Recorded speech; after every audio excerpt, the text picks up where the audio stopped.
Does it ever seem to you this presidential campaign has gotten out of control? I mean, not just out of control, but careening off the main highway down side roads into swamps and forests and all kinds of strange places? I feel that way several times a day. In fact, I sat down just to make a list of some of the things that have marked this long, strange trip that we're calling the 2016 race. The size of his hands or the size of something else? Wiping the server with a cloth, pneumonia, basket of deplorables, Mexican rapist, blood coming out of her wherever. Look at that face, a 6-foot portrait.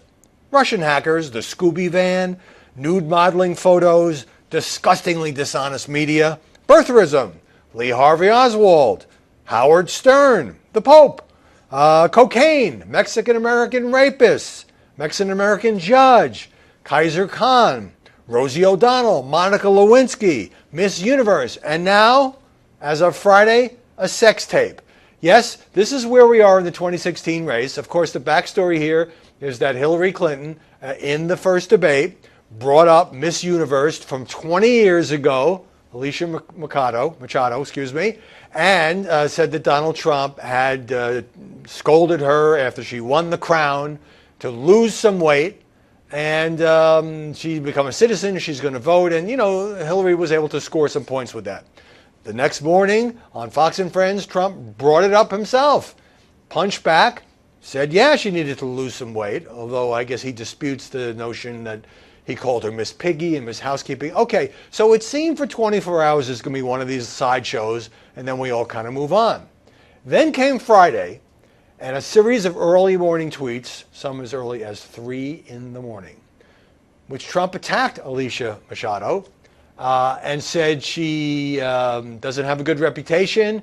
Check out sex tape. And was Hillary duped in bringing her up? Okay, check out sex tape. That phrase to the modern world of media is like catnip. So everybody checked out the sex tape. No, everybody wrote about it. Everybody broadcast about it. Everybody blogged about it and tweeted about it.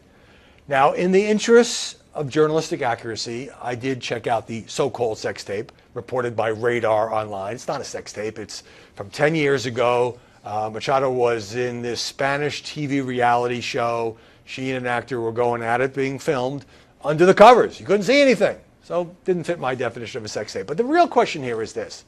Why is Donald Trump, with less than 40 days to go in the election, still beating up on this woman who no one had ever heard of, who was Miss Universe 20 years ago? How does that help him? How does that help him with women voters in particular?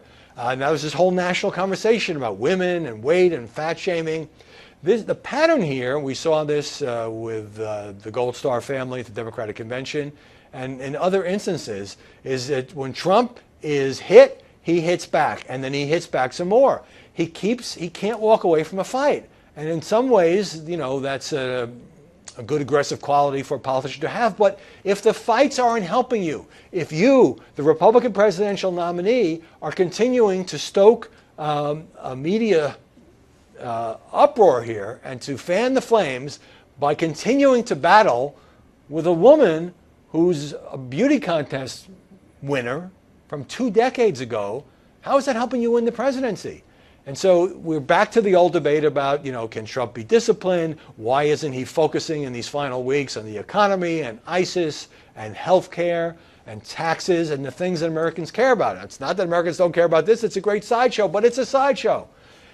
And so we have reached a point in the presidential campaign where it's now, in addition to everything else, about a so-called sex tape.